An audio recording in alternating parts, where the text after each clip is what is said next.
मुझे लता जी की देन मिली थी कि इसकी शुरुआत की जाए। ये शायद बहुत से लोगों को पता नहीं, 1981 की बात है। मैं न्यूयॉर्क में था और हमारे एक मित्र आए, कहा कि लता जी न्यूयॉर्क में हैं और वो आपसे मिलना चाहती हैं।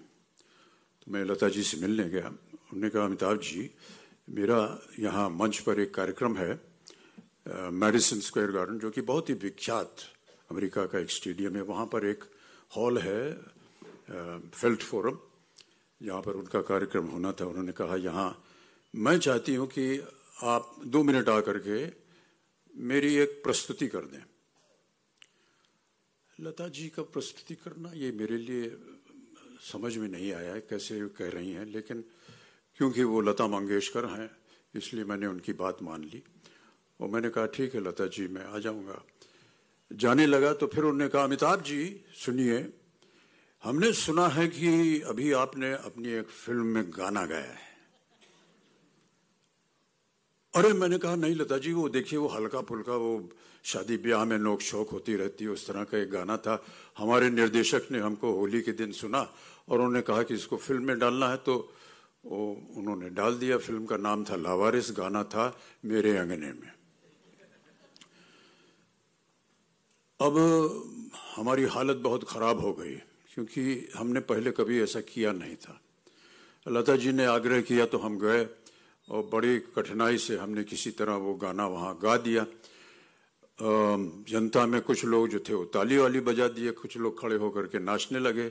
जो हमारे मित्र थे उन्होंने ये देखा, उन्होंने कहा, भाई साहब, अब हर साल आपका कार्यक्रम होगा अलग अलग देशों विदेशों में।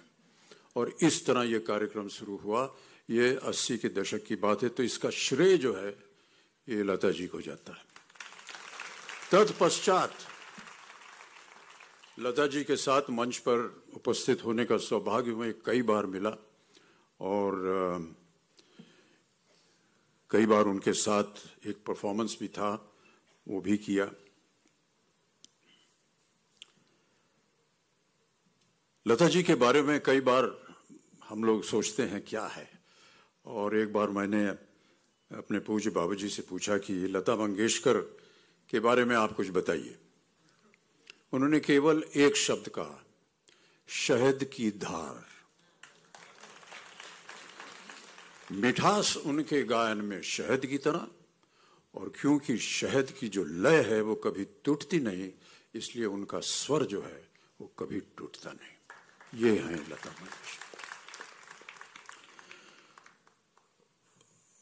मेरा हमेशा ऐसा मानना रहा है कि जब भी सही सुर लगता है तो हमारी आत्मा जो है वो परमात्मा से जुड़ जाती है।